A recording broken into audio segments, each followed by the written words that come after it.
Hi, and welcome to Coffee with Claire. Have you ever felt a little bit like you're not good enough? Have you ever felt like that everyone else in the world has got it way better than you? Well, I think a lot of times we have fallen prey to that social media kind of thing that we see where everybody's life is beautiful and brilliant on social media. Facebook, everyone posts happy pictures of their family in these fabulous vacation places, or in Twitter, we get little snippets of how wonderful a new product or service is. But you know, in reality, everyone has their difficulties. Everybody has their challenges. And so what I'd like to do is remind you that when we're seeing those kinds of things, we're really seeing through somebody's filter. They either want you to buy a product or service, or they want to sell you on the fact that their life is wonderful, right? And sometimes when we're on Facebook and social media, it's real easy to be able to put that filter in front of us before we present ourselves to the world, the community, whatever. But when we're talking face to face, a lot of times because of all the stimulation we have from that interaction, we don't have those filters. And so all of a sudden, we're very vulnerable when we're talking to people. And does your body language actually match your words? And in the ontological coaching that I do, we use linguistics, moods and emotion, and body language as a trifecta to communicate. And a lot of times what we say isn't really congruent with the way we're showing up. For example, I was coaching a guy, and he says, I don't get it, Claire. I go into these meetings, I am smiling, I am happy, and everyone just shuts down as soon as I walk in the door. And I said, all right, John, show me what you're doing. And he says, okay, so I'm going like this. And then he had his hands like this. And I'm like, John, look at your hands. And he's like, what? Oh, I look like I'm getting ready to go in for a fight. It's like, yeah, your face up here is saying, you know, you're all happy, but down here, you look like you're getting ready to fight him. So we want to be very, very aware of how we're showing up. And if you're not exactly sure, then that's the first step, is to really be thinking about who you are. Observe yourself. How are you showing up? And then what action are you taking? And then are you getting the result that you want? So this is called the observer action result. You observe yourself, and then you make an action, and then you evaluate the result. And if the result isn't exactly what you want, then you go back, you look at what you did, you change the action just a little bit, and you see if you get a different result. So my homework for you this week is to think about who you are, how you show up in the world, and is how you're showing up congruent to where you really want to be. And if it isn't, take a look at your action, tweak it a little bit, and look for a different result. So as you know, each show we have dynamite, upbeat people who give back to the community, like to have fun, and are entrepreneurs. And so today we have Dr. Edward Lewellen. Welcome. Good morning, Claire. So tell everybody a little bit about your background and what you do, and maybe a little bit about how you got started. Okay, great. Well, what I do in my business is I help people get rid of the hurts, habits, hang-ups, limiting beliefs that they have that are holding them back in life. Because what most people don't understand is that in our unconscious mind, it's at least 1,000,000 times more powerful than our conscious mind. Wow. Which means that's where your potential, all your possibilities are held. So when I work with people, I help them to be able to discover, explore all that potential, all those possibilities that they have lying within, between their ears there, that they don't realize are even there. So as I do that, in fact, how I got started, you asked about that.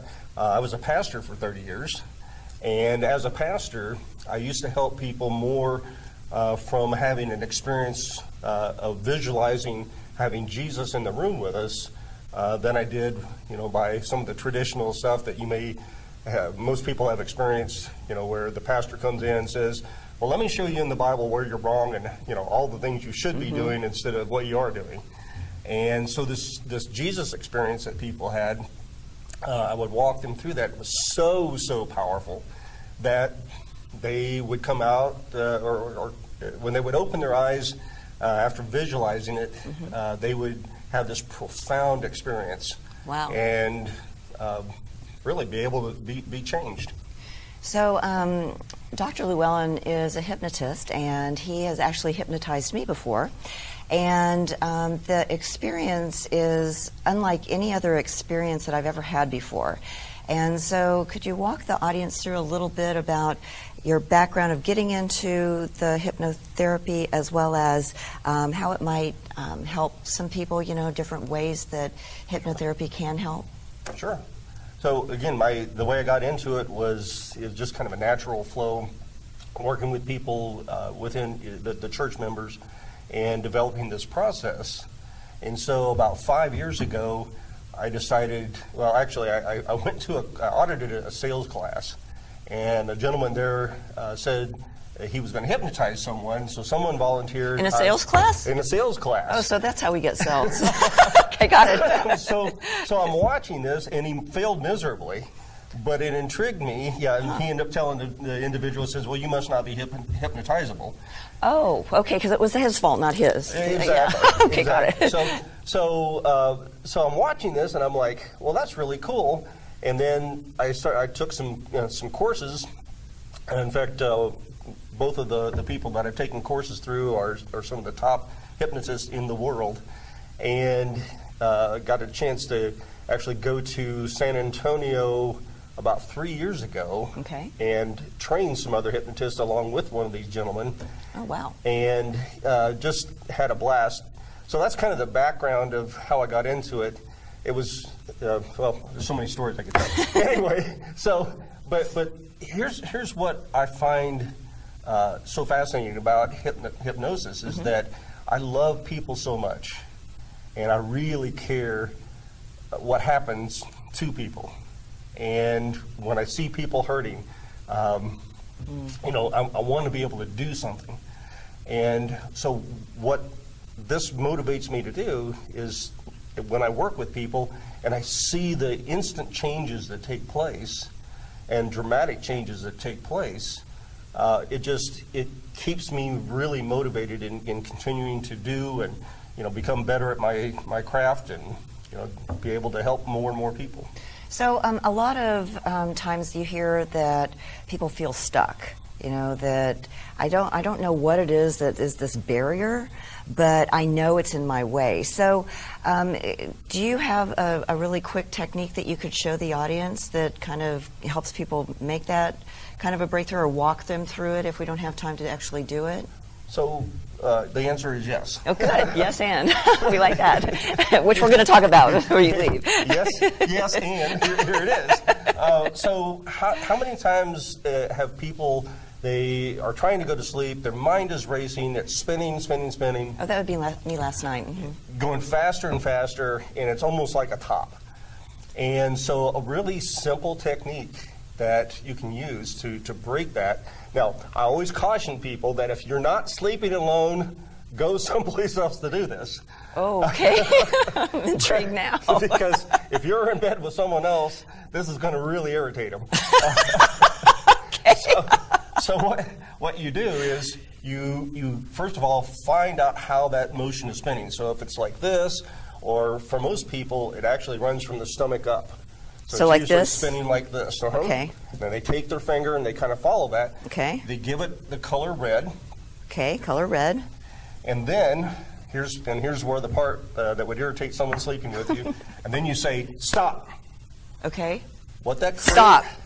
What that creates is what's called a pattern interrupt. Literally stops that neural pathway from firing. Okay. In that brief moment, you get the ability to make a change. And so what you do is you give it the color blue. Okay. You reverse the direction. Okay. And you slow it down. Ah, okay. All right. And what that does, it settles all the emotions down. Yeah, I can actually feel it, even though I'm not laying down. Does that matter? No. You can do this sitting up too? Yep. So red, stop, blue, slow down. reverse. Yep. Okay, cool. Now, why? Oh, the stop part that would irritate them. Yeah, exactly. Why would this upset someone? If you're in bed with someone else and you stop, I'm not doing anything. I promise. That's exactly. Well, we alluded to yes and in an earlier conversation, and as you guys recall, in our first Coffee with Claire, we had a whole segment on yes and so Ed's got some neurological reinforcement about what yes and is all about that he's going to share a little bit with us today. Sure. So the reason why yes and is so powerful, most people don't realize there are probably about a dozen words that the subconscious mind reacts very, very positively to, and they're very, very powerful. And one of those words is and.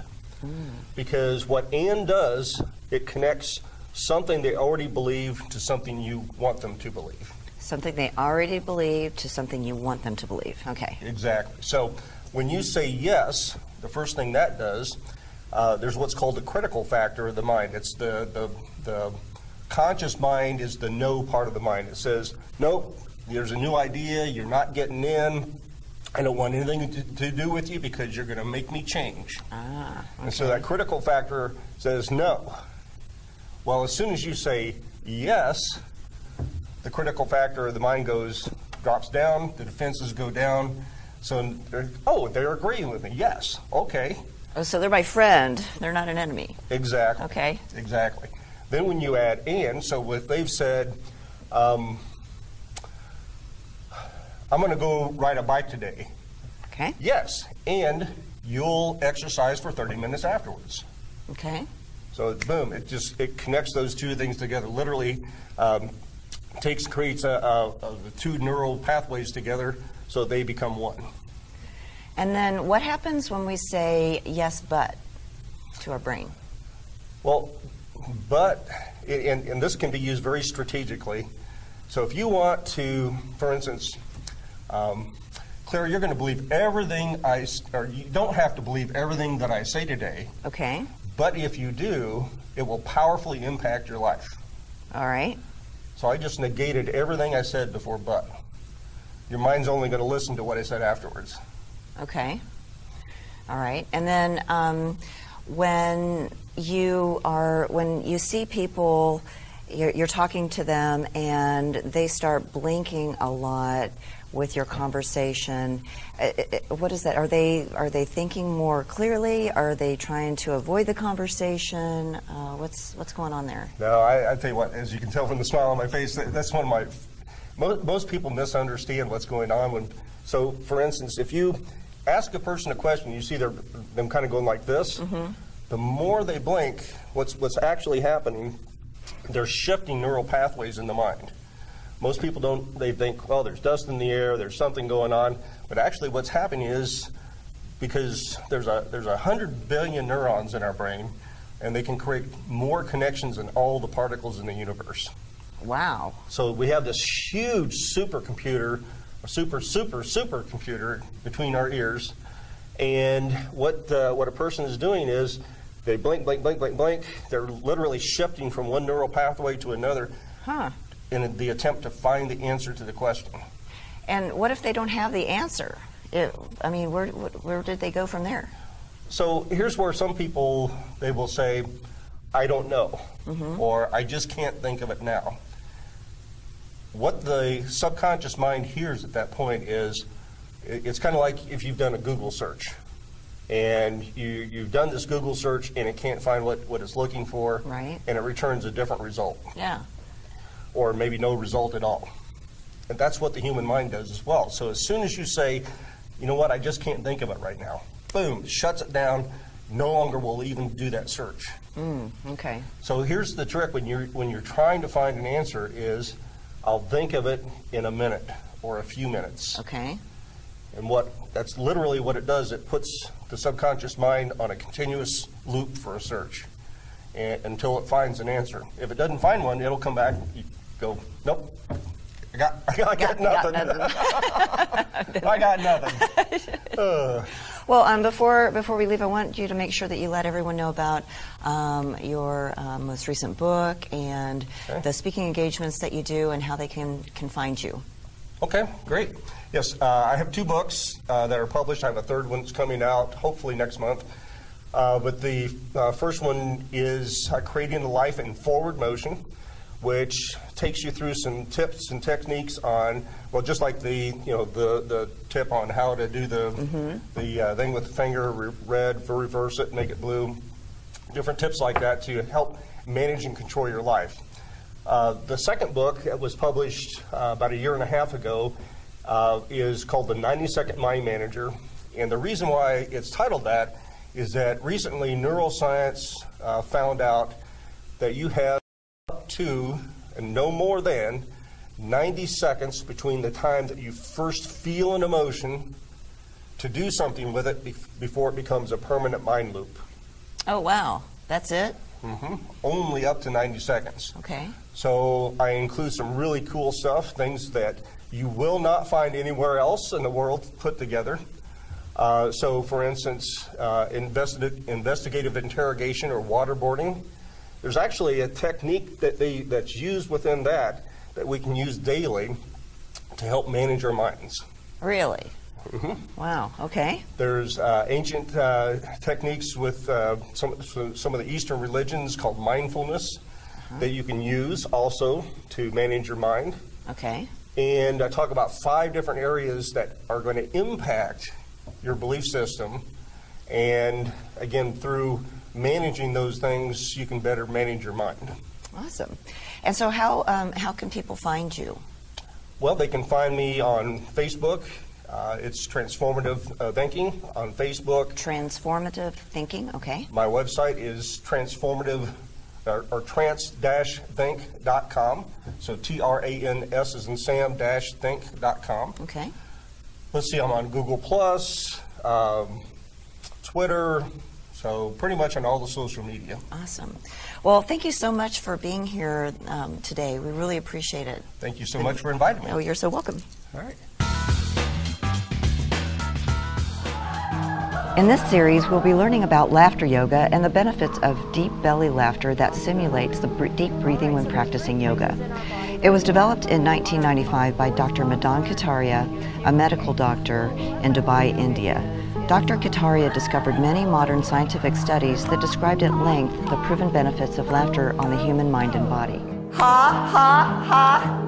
Ho. What laughter yoga is, it's all about bringing laughter to your body to help you breathe like yoga poses do. And so deep breathing has a lot of benefits, all right? Number one, of course, it gives us more oxygen in all of our cells. Number two, it releases endorphins. Does everyone know what endorphins are? What are endorphins? They make you feel good. And there's also a lot of psychological benefits of laughter yoga because it allows you to release any kind of stress, which is really helpful in our really busy lifestyles. As you know, everybody's got 1,000,001 things going on, and so it's kind of nice just to get out of your head and into your heart.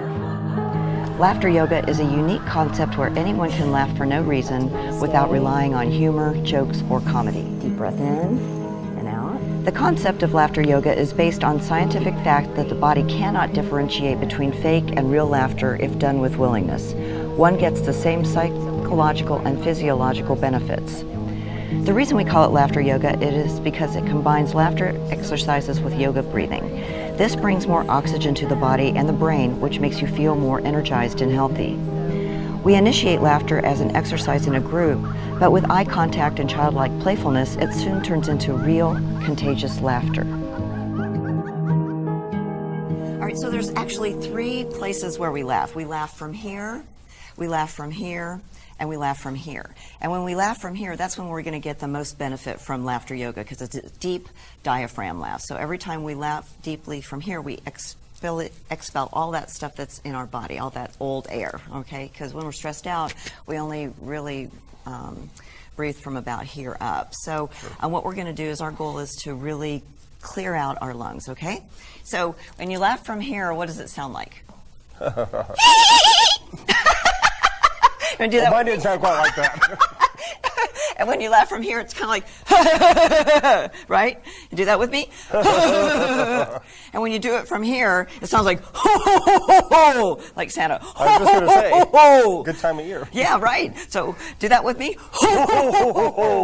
Now, do you notice the difference in your body when you laugh from here versus in your diaphragm? Sure. What did you notice? Just more of the body involved in it, all the muscles from here on up. Absolutely. In fact, the yoga training that I did, the laughter yoga training, after 2 days, I was so sore. My abs were so sore because it is a true workout. And we're actually massaging all of the insides of our body as well. So we're going to do a couple of laughter yoga techniques just to show the audience what it looks like. So the first one is cell phone laughter, okay? And so we're already laughing. That's awesome. All right, so everyone has a cell phone. So what does your cell phone feel like and look like in your hand? We'll do a little bit of pantomime here, too. Okay. So what does your cell phone look like? Okay, so you've got, do you have one that you have to turn on with your hand? Do you have like a pattern you have to open it up with? Or okay, you don't have to show me your pattern. That's okay.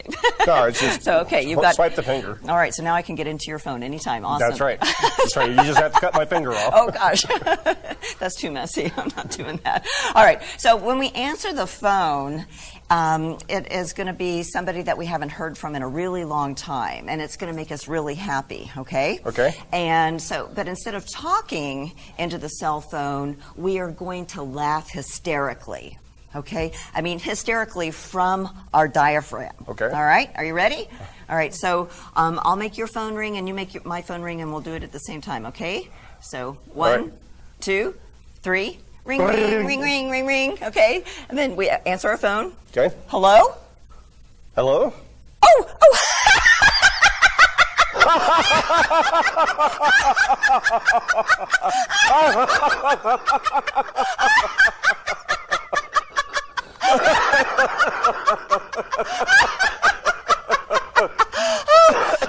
Oh, it was so good to hear from them. So, you fake it till you make it, right? At first it was forced, right? Right. And you felt it from here. But then what happened when we made eye contact? When we started looking at each other and laughing? Well, sure. I mean, the eye contact, body language, the laughter itself all stimulates that response that you just go into that, you model that behavior. Absolutely. So that's just one of our examples of laughter yoga. Thank you, Ed, for playing today. Oh, absolutely. So we are all so busy. How do you balance fun with responsibility at work? One of the things that I practice on a daily basis is doing my attitude of gratitude. So I have a bookmark, a bookend in the beginning where I think of the things that I'm thankful for, grateful for, and I rehearse those, and it's about 4 or 5 every morning. And then before I go to bed, I make sure that I remember the things that I did in the morning, and I'm grateful for them in the evening. So it basically bookmarks them and allows my brain not to be overloaded with the stress and the pressures that we have on a daily basis. So, do you have fun owning your own business? I love owning my own business. As far as the fun part, it's passion. I have energy. I'm engaged. We get to help people. It's fantastic. So what are some of the specific fun things or aspects about owning your own business? One of the aspects of owning my own business, especially with coaching and the consulting, is seeing people succeed. And when they achieve accomplishments or their goals or they hit those hurdles that they need to get them propelled to the next level, and we have a time to celebrate, we have a time to go out and do things and really incorporate more of a community event or an event or an activity that we can do to celebrate their achievements and accomplishments. So how do you encourage others in their life to have fun? I tell them that they need to have joy for the journey, because honestly life has a lot of pressures, a lot of anxiety, stresses, a lot of moments that can really get us down, but we really need to be more optimistic, positive, and take an approach that we can actually take a deep breath. It's going to be all right. have joy for the journey, and begin to enjoy and appreciate the little things that you go through in order to really celebrate the larger accomplishments. So what advice could you give someone that might be struggling right now as to how to keep it fun? If I was going to give any advice or any suggestion to keep it fun, I would encourage them, one, to find their heart core, to find that passion that they're involved in. And it could be in work, it could be outside of work, but they have to have an outlet. So whether it's going out, having a wonderful steak dinner, or if it's a trip, even a stay vacation, if you can just get out. Some of the things that I do, Claire, is I love water. So if I'm by a river, by a lake, by a body of water, I actually can have that fun in my life and just kind of vent a little bit and not allow the pressures to get too much on me. So tell us a little bit about your business. My business. I created Relevate, and Relevate is a concept. It's both revelation and elevate. So I noticed when I wanted to elevate to the next level, I always had to have that revealing factor, that enlightening factor, something to show me the clarity, the focus, and the execution that I needed to take my business to the next level. So I created a motivational speaking and a coaching firm that helps people go through a process of vision mapping, finding clarity, understanding focus points, and executing with precision in order to get to a place of mastery in their life. So if you had a happy dance or a happy stance, what would that be? Happy stance. When we talk about presence and we talk about being in the moment, so when you get wider, one of the things that I have found myself doing, that I will do my hands and I'll spread my legs just a little bit wider than normal. If I need that confidence, it allows me to breathe. It allows me to have that endorphins released in my mind, and it gives me a little bit more confidence and strength on the inside to allow me to have that happy stance or that joy that I need in my journey. So your homework for this week is to think about how you're showing up. Are you showing up authentically in congruency with how you really want to show up? Remember back to the observer action result model. If you observe yourself and take action and you don't get the result that you want, then just take a little bit of a different approach for your action and see what the result is and see if it's different. Give us a shout on Claire at coffeewithclaire.tv on our Cool Beans site and let us know how that goes for you. And remember to follow the fun. See you next time.